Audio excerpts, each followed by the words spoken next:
Hi, my name is Yuvraj Singh और आज का जो हमारा टॉपिक होगा वो एक ऐसा टॉपिक है जो कमाना चाहते हैं, जो कमाना शुरू कर चुके हैं, जो पैसा कमा रहे हैं, ये उनके लिए सबसे इम्पोर्टेंट टॉपिक है। मतलब कोई कहेगा ये कोई गोल्ड की इन्वेस्टमेंट होगी या कोई म्यूचुअल फंड या शेयर मार्केट या रियल इस्टेट में। नहीं, ये सब कोई इन्वेस्टमेंट टॉपिक नहीं है आज। ये सबसे मेन टॉपिक है जो बहुत ज़रूरी हो चुका है, जो आज के टाइम पे और जब से कोरोना काल आया है ये टॉपिक की वैल्यू बहुत बढ़ चुकी है और ये टॉपिक हमें नीडेड है। और ये टॉपिक नीडेड तो है पर इसका इम्प्लीमेंटेशन उससे ज़्यादा नीडेड है। क्यों नीडेड है? क्योंकि आज हमारे हिंदुस्तान में जितनी चीज़ कर ही नहीं रही है, इस चीज़ को हम बहुत लाइटली ले रहे हैं। अभी है क्या? यह है एमरजेंसी फंड। जब हमारे ऊपर कोई मुसीबत आती है, जब हमारी नौकरी चली जाती है, जब हमारे बिजनेस लॉसेस में जाते हैं, तब हमारे पास पैसे नहीं होते, तब हम बहुत टेंशन में होते हैं। जब भी चीज़ हम टेंशन में जा रहे होते हैं तब हमारा काम बिजनेस के ऊपर फोकस करना नहीं रहता। जब हमारा काम जॉब को ढूंढना फोकस नहीं रहता, तब हमारा काम होता है घर कैसे चलेगा, क्योंकि तब हमारे पास पैसे होते नहीं। जब पैसे होते हैं तब उसको उड़ा देते हैं, हम वॉन्ट्स में उड़ा देते हैं। पर आज जब जरूरत पड़ने वाली है तब पैसे तो होते नहीं। तब क्या? तब कुछ नहीं, तब टेंशन में हाय हो हा।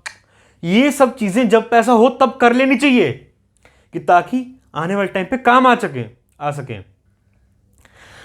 अब आज से ही जो भी मेरी वीडियो देखेगा प्लीज इमरजेंसी फंड बनाना शुरू कर चुके, क्योंकि जब से कोरोना काल आया कितने लोगों की जॉब लॉस हो चुकी है और साथ ही साथ बिजनेस तो बहुत डूब गए। ये छोटे छोटे रिटेलर जो किराए पे थे, जिनकी दुकानें किराए पे थी, उनको तो किराया देना मुश्किल हो चुका था, क्योंकि इन्होंने इमरजेंसी फंड नहीं बना चुके। ये इमरजेंसी फंड, ये टॉपिक बहुत छोटा है, टॉपिक आसान भी है पर कुछ समझना नहीं चाहता। अगर आज आप इसको समझेंगे, आज अगर इंप्लीमेंट कर भी लिया ना, बहुत फायदे में रहोगे। आज आपको फायदा दिखेगा नहीं, जब आप कभी ऐसा होगा आपके साथ तब पता लगेगा हाँ एक वीडियो देखी थी जिसमें चीज़ बताई गई थी, तब ये काम आएगी। आज ये काम नहीं आने वाली, क्योंकि कईयों के आज तो अच्छे दिन चल रहे होंगे ना, बट जब बुरा वक्त आता है ये इमरजेंसी फंड काम आता है। अब बुरे वक्त से मेरा मतलब क्या है? ऑफ कोर्स मैं कोई एक्सीडेंट नहीं कह रहा, मैं कोई कार एक्सीडेंट वगैरह नहीं कह रहा, कोई हेल्थ इशू नहीं कह रहा। हमें हेल्थ इंश्योरेंस ले चुके हैं, हम कार इंश्योरेंस ले चुके हैं। जब हमारा जॉब चल जाता है, जब हमारा बिजनेस लॉस में है, तब ये चीज़ काम आती है। तब मेनली ये चीज़ काम आती है, क्योंकि इन चीज़ का कोई इंश्योरेंस है ही नहीं। देखा जाए ना, इस चीज़ का कोई इंश्योरेंस है नहीं, तब क्या करें? तब ये चीज़ काम आएगी। तब देखते हैं पैसा कहाँ से मिले, तब देखते हैं हम। और कई लोग क्या करते हैं, जब जिनकी जॉब चली जाती है तो क्या करते हैं, अपने दोस्तों से इंटरेस्ट पे पैसा ले लेते हैं। तो इंटरेस्ट तो पे करना है ना। इससे जब हमारे अच्छे दिन चल रहे हो, हम तभी पैसा इकट्ठा करके इमरजेंसी फंड में डालें, कि ताकि हमें किसी से मांगना ना पड़े। ठीक है ना? तो ये चीज़ ध्यान रखें कि हमें इमरजेंसी फंड सबसे पहले, कोई भी investment, gold, stock market, mutual fund, real estate, कोई भी, बट अब सबसे पहले इमरजेंसी फंड। जो भी पैसा कमाना शुरू करें, जो भी पैसा कमाना चाहते हैं, वो तो ध्यान रख ले, सबसे पहले तो हमें इमरजेंसी फंड बनाना ही बनाना है। सबसे ज़रूरी है ये चीज़, इमरजेंसी फंड बनाना। और साथ ही साथ जो पैसा कमा तो रहे हैं पर उनकी सैलरी पे डिपेंडेंसी ज़्यादा नहीं है उसकी फैमिली की। मतलब अगर उस इंसान की सैलरी तो ही घर चलेगा, वो नहीं सिचुएशन है, तो वो भी इस चीज़ में शामिल हो सकते हैं। और इमरजेंसी फंड जल्दी से जल्दी बनाएं। ये नहीं कह रहा जो कमा रहे हैं, जिनकी फैमिली की डिपेंडेंसी ज़्यादा है, वो इमरजेंसी फंड ना बनाएं। वो तो ज़रूरी है, उनको तो बहुत ज़रूरी है, पर वो इतना नहीं निकाल पाते ना इतना सैलरी से। तो जितना निकल सकता है मैक्सिमम टू मैक्सिमम उतना निकालें और इमरजेंसी फंड को जोड़ें। और जब ये इमरजेंसी फंड जुड़ रहा होता है तब क्या करें? जब भी जुड़ गया ना इमरजेंसी फंड, अब तब क्या करते हैं, कई लोग मैंने देखे हैं इमरजेंसी फंड जब जुड़ गया होता है ना, तब उसको गलत चीज़ में यूज़ करना शुरू कर देते हैं। जैसे कि कोई नई कार आई और मन कर रहा है डाउन पेमेंट हो जाएगी उससे 20%, डाउन पेमेंट करके EMI लगा लूँगा और देखा जाए कोई जॉब वगैरह तो मिल जा नहीं सकती, ऐसा सब भी नहीं हो सकता, तो क्या करता हूँ, कर लेता हूँ, इमरजेंसी फंड से पैसे उठा के कर लेता हूँ। ये चीज़ नहीं होनी चाहिए आपके साथ। जब ये चीज़ हो रही है आपके इमोशन कंट्रोल में नहीं है, आपको कोई और कंट्रोल कर रहा है, आपको शायद वो ब्रांड को, कार कंट्रोल कर रही है आपको, या कोई चीज़ कंट्रोल कर रही है जिसके पीछे आप अपने इमरजेंसी फंड को खा रहे हो।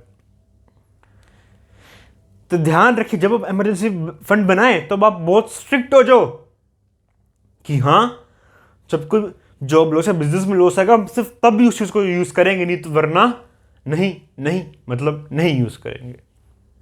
चाहे नई कार हो, चाहे कुछ भी हो, बट नहीं जब जॉब लॉस हो या बिजनेस लॉस हो तब। अब इमरजेंसी फंड बना लिया, तब उसका करना क्या है, अब तिजोरियों में जमा करेंगे तो इन्फ्लेशन तो है, ये राक्षस है इन्फ्लेशन, ये खाता रहेगा पैसे ऐसे ऐसे ऐसे करके, जैसे चूहे खाते ना, नहीं ऐसे ऐसे खाएगा आपके पैसे। और हमें मेन बात, हमें पता भी नहीं चलता, आम आदमी को तो पता भी नहीं चलता कि हमारे पैसे खुर रहे हैं तिजोरी में रख रख। तो अब इमरजेंसी फंड, आज मैं इमरजेंसी फंड की बात करूंगा। आज हमें इमरजेंसी फंड में पैसे कैसे लगाने, मतलब जब हमें इमरजेंसी फंड तो इकट्ठा कर लिया ना, अब उसको पैसे कैसे डिवाइड करेंगे हम। अब डिवाइड करने का सिर्फ एक तरीका, वैसे कई तरीके हम अगर अपने हिसाब से लगा सकते हैं, बट जो मेन जो काम आता है वो आज तरीका बताऊंगा, वो है 30-70। मतलब 30% ऑफ योर इमरजेंसी फंड वो कहाँ जाएगा, वो सेविंग्स, आपके सेविंग्स अकाउंट में जाएगा, जो हमारा खाता होता है ना। बट ट्राई कीजिए वो सेविंग खाता आप अलग बैंक में खोलें। अगर वो किसी सेम अकाउंट में डालें जिसमें सैलरी आती है, वो शायद वहाँ से निकलना शुरू, वहाँ से लीकेज शुरू होगी, और तब आपका इमरजेंसी फंड कभी बन ही नहीं पाएगा। ठीक है ना। तो ट्राई करें कि नए खाते में 30% ऑफ योर इमरजेंसी फंड मतलब जोड़े वहाँ पे रखें, और 70% कहाँ पे रखें। अब 70% रखेंगे हम लिक्विड म्यूचुअल फंड्स। अब लिक्विड म्यूचुअल फंड ही क्यों, ये देखिए नाम से अगर देखा जाए ये चीज़ दर्शाती है कि लिक्विड है ये अब जब हम बेचेंगे 1-2 घंटे में या अगले दिन सुबह ही हमारे अकाउंट में पैसे आ जाते हैं। मोस्टली यही होता है, मोस्टली क्या वैसे होता ही यही है, ये चीज़ होती है। और बाई चांस अगर अगले दिन आते हैं हमारे अकाउंट में पैसे, वो उस दिन जिस दिन हमने बेचे अपने फंड्स को, और अगले मतलब उस दिन तक जब तक हमारे पास नहीं है, तो वो 30% काम आएगा। जो हमारे बैंक में जोड़ के रखे ना हमने 30%, वो 30% तब काम आएगा। और ट्राई कीजिए जब अपना इमरजेंसी फंड बनाएं तब सिर्फ नीड्स गिने, सिर्फ और सिर्फ नीड्स।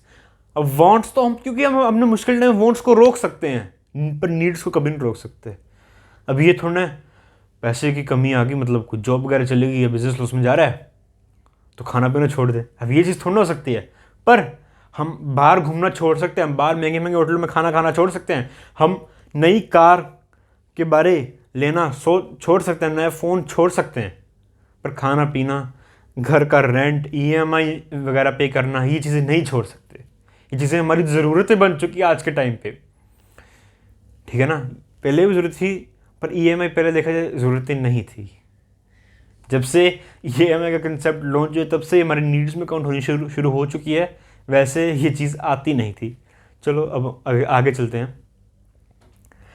अब हमने इकट्ठा भी कर लिया, सब कुछ कर लिया, अब इसको हम बचना भी तो है ना जॉब लॉसेस से। अब ये थोड़ा इमरजेंसी फंड तो आ गया है, अब पता भी लग गया उसको करना है, यूज़ कैसे करना है, पर इसको बचना भी तो है, बचाना भी तो है इस चीज़ को, हमारे जॉब लॉसेस को, हमारे बिजनेस लॉसेस को बचाना भी तो है। सिर्फ एक तरीका, सिर्फ एक, जो इन चीज़ों से प्रिवेंट कर सकता है हमें, वो है अपना बौद्धिक विकास, अपना दिमाग का विकास। हमेशा हर दिन कुछ ना कुछ नया सीखना चाहिए, सीखते रहो। ताकि आपको कभी जॉब लॉस या बिजनेस लॉस ना फेस करना पड़े। अब जब हमने इमरजेंसी फंड बनाया, तब क्या कितनी देर का ये इमरजेंसी फंड चलेगा ये पता है? अब कहीं, अब जिन्होंने सिर्फ अभी थोड़ा कहीं अगर थोड़ी वीडियो देखते हैं ना, तो उनको तो पता नहीं लगेगा कितने का बनाना है, कितने टाइम पीरियड का बनाना है। तो अब टाइम पीरियड डिस्कशन पे आएंगे हम। अब टाइम पीरियड होगा हमारा इमरजेंसी फंड का ज़्यादा नहीं, 6 महीना मिनिमम, मैक्सिमम 12 महीना। ठीक है, मिनिमम 6 महीना, मैक्सिमम 12 महीना बहुत है इतना इमरजेंसी फंड।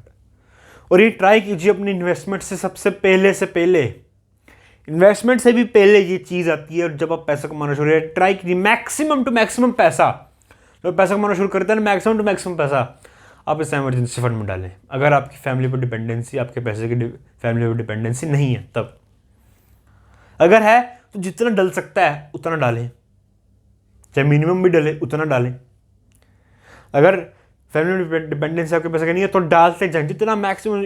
देखिए ये सब क्रिप्टो करेंसी वगैरह और ये स्टॉक मार्केट, म्यूचुअल फंड वैसे सब बाद में आती हैं, ये अपॉर्चुनिटीज फिर आ जाएंगी। एक रिसर्च बताती है कि हमें 3 से 4 अपॉर्चुनिटीज एक साल में आती है जो हमें करोड़पति बना सकती हैं।